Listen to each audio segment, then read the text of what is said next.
Hello and Assalamu alaikum. This is your host Humna Siddiqui and welcome back to another episode of Sports Rant. आज हमारे साथ एक बहुत special guest हमारे साथ मौजूद हैं, लेकिन उससे पहले मैं अपने को होस्ट को इंट्रोड्यूस कराना चाहूँगी. फ़हाद, अस्सलाम वालेकुम, कैसे हैं आप? वालेकुम सलाम, ठीक ठाक, आप कैसी हैं? मैं बिल्कुल ठीक. आपने गेस्ट को इंट्रोड्यूस कराएं? बिल्कुल. So our today's guest is a test cricketer who made his debut in 2013 against South Africa. He made headlines when he made a ton at Palekele in the third test against South Africa, batting alongside Yunus Khan. We will talk about how he started off cricket, what was it like making a ton and batting alongside Yunus Khan, and much more. Please welcome Shan Masood. Assalamu alaikum, Shan. Assalamu, thank you for having me. How are you? I'm good, thank you. It's our honor to have you here, really. I'm excited to be here. Yeah, should we begin? Sure. Yeah, so first things first, you were born in Kuwait and you had pretty much international education and traveled all over the world. So how did you start off cricket? My dad was always passionate about cricket, and luckily we moved back to Pakistan, and I started like any other kid. Went to the academy, which was known as CCP. Sikandar Bakht was a coach over there. He's a big voice in Pakistan cricket right now in terms of media. And then just started playing zonal cricket. Mansoor Akhtar, an ex-cricketer, went to him at the UBL Academy. Joined Zone 3 under 15 cricket, which was ran by the late Mushir Rabbani, who was an ex-hockey player as well. Then I got scouted by probably Aqib Javed initially. I played for Pakistan under 15s. And just the whole process under 17s, and played for Pakistan under 19s, where Mohsin Sheikh, who's now based in Australia, Mansoor Rana, who's the Pakistan team manager, they were the coaches. In the meantime, I had obviously education to take care of, and then when I came back, I played for Habib Bank Limited. It was ran by Abdul Rakib. We had Shahid Afridi, Yunus Khan, Umar Gul, Danish Kanedi, Imran Farhat, Hassan Raza. We had like a star-studded Ahmed Shahzad, star-studded international team. So I think I learned a lot from them, and eventually Asad Shafiq was there as well. So I just got into the Pakistan side when I was 24 years old, and kind of have just taken cricket from there and never looked back. Yeah, great. Sir, I wanted to ask you, you made a knock of 75 in against Sri Lanka. So South Africa. South Africa. So were you disappointed at yourself for not scoring a century? What did you feel? Of course, I think the best thing that could have happened was, obviously getting a first game for Pakistan and then scoring 75, having a good partnership with Khurram Manzoor that actually helped the team to win the test match. It would have been great to have a century in your first innings, and that would have been something that would have been remembered for the rest of my life, and nobody could have taken it away from me. But I think it was a huge lesson. I didn't really play spin that well there, and I just started learning spin from Yunus Khan then, how to play spin that well, because he's one of the best players of spin that I've ever seen. So it was a huge learning. You make mistakes. I made a mistake and I got out to JP Dumini, but I learned a lot from that, and that's allowed me to play spin better. Like you mentioned about Yunus Khan, you made a century at Palekele against South Africa and batted alongside Yunus Khan. How was it like batting alongside him? And any funny story during the crease? Because I read somewhere you shared it. Yeah. Number one, it was a dream come true to just play with your idol and watch him dominate the other team, and then you get the chance to do the same thing, to score your first century for Pakistan, score him while he's at the pitch. The funniest story that I've already mentioned before was that I was 25 then. 26 then, almost 25 turning 26, and there was a really old picture on the screen. When you score 100 or something, you have a picture. So when I scored my 100, it's a moment of celebration and stuff, but Yunus Khan was busy making fun of my picture. I was about 17 years old, and it was a really funny picture as well. He's like, "You used to look like that before." I was like, "Yeah, that's me." And the other thing is he never talks in between innings, because he's got a valid point. He doesn't want to talk and put something in your brain, because we all believe in that thing, that even if we hear something, we get affected by it, so he doesn't want to affect our thought process. So it's really funny, like between overs when you go stand next to him, he doesn't even let you go back to your place. So if you try and go back to your place, he stops you there and he's just like, stand here and stay quiet. So that's even funny. Like you can't say anything and you can't even go back to your place. So like I enjoy it while I'm batting with him.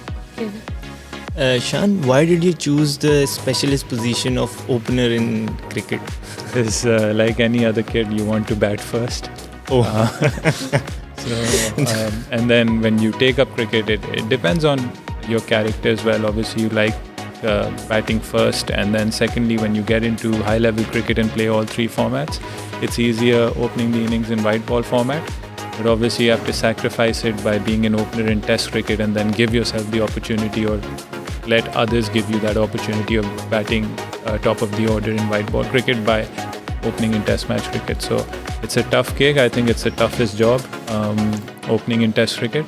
But I'm glad I chose that. It basically, it's like you're the first soldier that's going out for your team. So I think it speaks volumes for someone's character. Doesn't that put you in a pressurized position के आप opener आप खेल रहे हैं और बहुत ज़्यादा. I mean, look, it's like anything. Your time will come, right? In anything, whether it's when it's for to start something, to do something, or finish something, your time will come. So you might as well be the first person that goes in and actually sets an example. So there's high risk, but there's high reward as well. That's the best opportunity to score runs. Yes, it's risky playing the new ball. Test cricket, I think every team in the world has amazing new ball bowlers. And the new ball does a bit everywhere in Test cricket. So, but you get to raise your hand first and you go for your country. That's the biggest thing. So, like I said, you made your debut in 2013. Don't you think you got restricted to Test cricket and made out in ODI and T20s a bit late? Yeah, so like playing for the same franchise over 4 years. It took time. You always wish you could have done that earlier, but if I wasn't in that place, I wouldn't have been here today. So again, it's up to me. Like whatever time you lose, you try and cover it up with other things. So if I've lost time with age, maybe that's up to me now to cover it up with even better performances and extraordinary fitness, so I can play for longer and cover up those years that I think that I've lost. But like in the last PSL, you were the captain. And I thought you did pretty well because Multan were below in the points table. And what did you do different that they ended up on top? I think firstly, the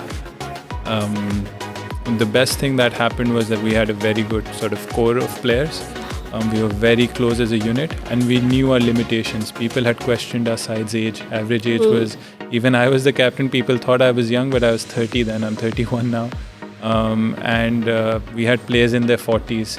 So Shahid Afridi, Imran Tahir, Sohail Tanveer in his late 30s. So Moin Ali, mid-30s. James Wins, right? And then captaining legends almost, like them. So I think we did very well to stick to the basics, and we were very close. We knew that if we do the basics right and we do it consistently, not worrying about the results. So we had a very good atmosphere, and I always had the advice and the sort of the go-to, the knowledge of all these players because they were so experienced. Even in our dressing room, we had Andy Flower, we had Azhar Mahmood, we had Mushtaq Ahmed, and then from England we had this, we were very firm with analytics.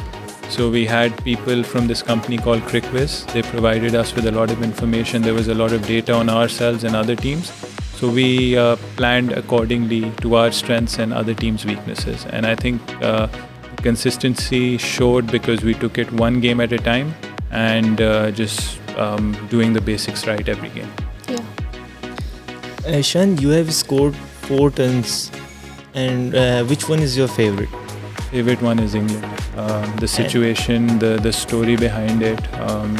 Having been to England and failed before, the bowling attack. I don't think there's a better bowling attack than Broad and Anderson. And then if you put Archer and Vokes into that, it makes it even harder.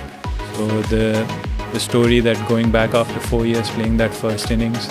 And it was Jimmy Anderson's home ground, so he's a fantastic bowler. So I mean that's something I'll always remember. I read your article that you wrote My Journey to the Top in 2015. And I was wondering that, do you think it's important for youngsters or players to start out from under 16, under 19 and come through a process? Or if, they do need a process? Or is I think it that's a really good question. We try and look for quick solutions, and when we look for solutions, we look for something extraordinary.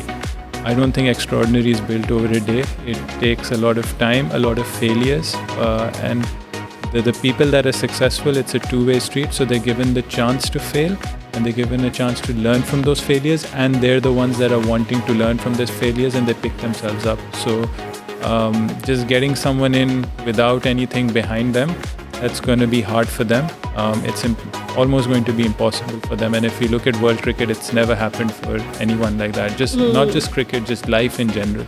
So the people that fail, the late bloomers, that are persistent, that learn from failure, come back again against the odds, they're the ones that have huge lessons. Whereas somebody that hasn't failed and they get a blip, it'll take time for them to recover. So I think I'm very lucky that I've come through a process, and I hope that children that come in don't just come through a process of under 16, under 17s, under 19s. That's important. They have to come through that, but also come through the process of life, of living with the cycle of failure, learning, success, and then obviously repeating it and being willing to repeat that process.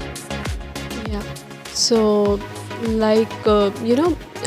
now that we see all over the world, physical fitness has been great, of top level. So, what measures is PCB taken for our players? I think you have to give a lot of credit to Mickey Arthur. Mickey Arthur came in, he set protocols, set standards. And see, fitness is important. It's like you're driving a race car. You have to look after your race car. If you don't, it will break down, it will burn out.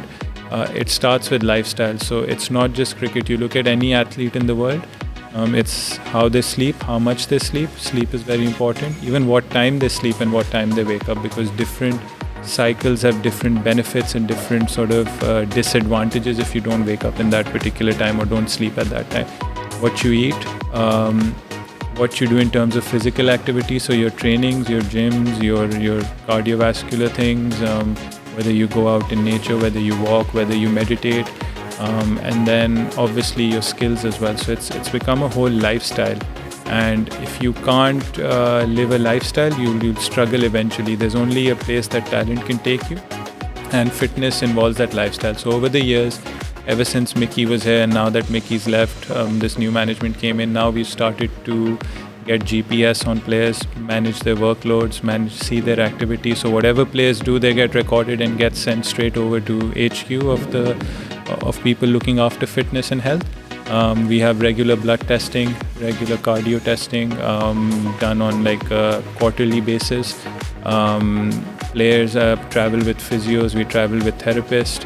And players are, if somebody's injured, they're sent back to the National Academy, and if needed, they're even sent abroad for surgery, treatment, or whatever. So we're going there, but I think we're still a long way off where India is, where Australia, New Zealand, South Africa, and England are. Like if you look at their GPS trackers, what they use is the things they use in football, in American football, in basketball. They literally track down every detail, and that allows them to rest players when they have to be rested, play them when they have to be played. They look after nutrition. The fascinating thing that I found out about India was that a lot of them are vegetarians and they manage to play sport. So your protein is very important for muscle repair and muscle building. And vegetables don't really have a lot of quality protein. So they do their own research and they still are probably, India's going very well now and they're probably one of the fitter teams now. Yeah. So my last question. What are your personal ambitions, as in for your career-wise? What do you plan to do? Look, I mean, obviously, everyone has a purpose. Everyone has a set of goals. Set of goals is always quite individual, and I have my short, medium, long-term goals like anyone else, and that is obviously eventually you want to be the best you possibly can. You also have to be realistic. Yeah. So I don't have 20 years or 15 years under my belt now. I can maximum push like another 8 to 10 years. Depending on where sports science goes, where my own fitness and health goes. I'd like to be the best batsman for Pakistan in all formats. I'd like to play, obviously, the PSL consistently, be the best at it, and win things for Pakistan, win things in the PSL, and obviously, if there are any future sort of league opportunities or something, one day that'll come. But there's a bigger purpose, and the bigger purpose is to be an example. Hopefully, get everyone to realize the power of sports, and that it's inclusive to all parts of Pakistan, not just certain places or certain people. Get the education board and the sports board to sort of merge together, encourage people to play sports, encourage people to play cricket, and have even sort of bigger names in the future. Like, yes, we have certain players that have played for Pakistan and done well, but I'd like to contribute to something that's greater for the whole. So invest in our education system, invest in our sports system, and produce sportsmen for Pakistan, and not just in cricket, but hopefully in a lot of other sports as well. Shan, thank you so much for coming on our podcast. Thank you. It was a real pleasure having you. Thank you. Anything you like to say in the end? No, it's been a pleasure. I always raise my hand when it comes to educational institutes, just to spread the message. And I think collectively, like, everyone can contribute, but sports is that medium where we can all, through our own domains, whatever it is, whether it's something scientific or medical related or something journalism related, whatever, we can all contribute to sports, and sports is very important to put Pakistan up in a global platform. Inshallah. Thank you so much, Shan. Thank We you. had a great time. Thank you. And so, guys, this was our episode of Sports Rant with Shan Masood. We will see you in the next episode with another guest next week. Till then, take care and have a good weekend. Allah Hafiz.